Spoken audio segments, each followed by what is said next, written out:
Who loves beef stew? Who loves keto beef stew? Lots of things going keto, and that's what we're doing in the kitchen today. Where is the kitchen? Where am I? I have no idea. My GPS is broken.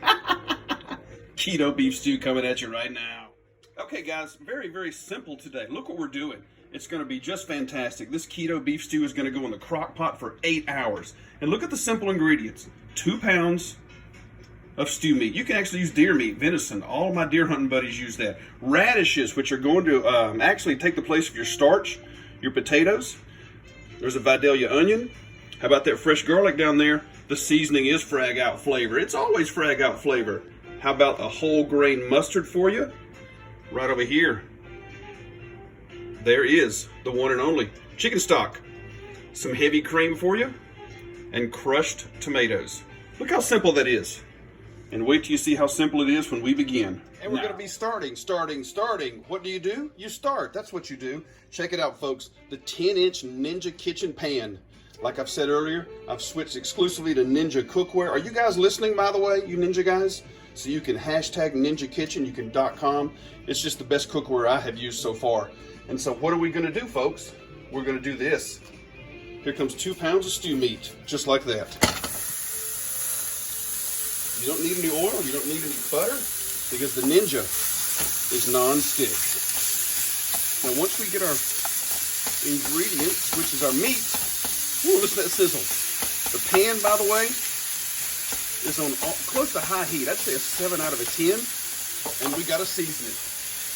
Gotta have that good seasoning, the frag out flavor. That's the Battle Buddy right there, that goes across the top.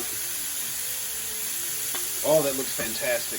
How about a little more frag out? Let's do some of that bunker buster. This is for the steak and the wild game, but I always use it on anything related to red meat. Look at that, fantastic. We're gonna get stirring, tossing. We're gonna sear this meat off on all the sides, get it turned. Oh, this is gonna be great. And through the magic of time, in about 5 or 6 minutes, look at this. We've seared the meat off. It looks absolutely fantastic.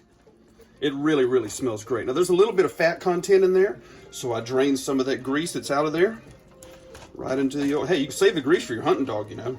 That's what you need to do with that kind of stuff. Are you ready to put it together? Here we go. Oh, look at that crock pot.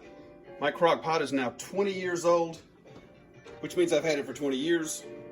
And here we go, kids. Let's start. The beef goes in first. Still a little juices from the meat. That's just fantastic. We're gonna set that aside. Here comes our vegetables. Sorry about that. All right, now what I've got on my vegetables, and you can see, the radishes, the onion, the garlic, and some of the radishes I left whole, some I cut in half. That's perfectly fine. You want to chop yours up? That's great. Everything in at the same time. Now remember, they don't have any seasoning on them, so we might ought to toss a little more of that frag out on them. What do you guys think? I think we should do it just a little more on top. Sounds great. What's in the frag out flavor? Read the back of the container. Still looking good so far. What comes next? How about 8 ounces of that heavy cream? There you go. Looking good right there. And we're gonna have our beautiful crushed tomatoes. Some people, I've actually seen them put a whole tomato in this and they chop it up later, crush it up later, smash it later. You can use diced tomatoes, anything's fine. 14 ounces. Well, that looks good. Wow. Absolutely fantastic. And finally, here comes our chicken stock. Now, you're only going to use about a half a cup of the chicken stock. And since I measure everything just like that, there you go. Yep, that was a half a cup, wasn't it? Was it not? It's okay. You want a little more of this, a little more of that. Finally, here comes our mustard. Oh, that looks fantastic. And everything is going to be stirred, just like this. We're going to mix everything in, fold it in. Looks like a glorious mess right now, doesn't it? That's exactly what it's supposed to look like. Hey guys, you want to add some more stuff in here? Do you like, say, celery? Go for it. How about carrots? I love carrots in my actual beef stew. Didn't do it today though. Perfectly fine. What do you like to do? Go ahead and do that. We've got everything mixed. We're going to cover this now, just like that. And guess what? That's it. That's all you have to do. And for the next 8 hours, I'm gonna turn that heat down to low on the crock pot. See ya in 8 hours. And guess what, good people? 8 hours, absolutely 8 hours, and the crock pot is up. Are you ready for the big reveal? I got the big reveal for you. Let's check it out. Wow, look at that. Absolutely fantastic. See the color? After all that time in the crock pot, everything is cooked down. The vegetables. Look how tender that meat has gotten. Just fantastic. That's the way you want it. And notice that color. There's your tomato, the heavy cream. And even check out something I wanted to point out. These are your radishes. Remember those? Of course you remember those. I do not peel the radishes. Instead, I let them cook out for all that time. And they're very, very tender.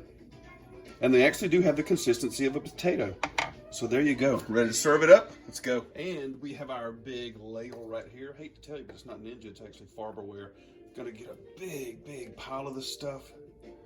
Here it comes. You ready? Oh, wow. Look at that. Really, really did very, very well there. You still have a good bit of the liquid.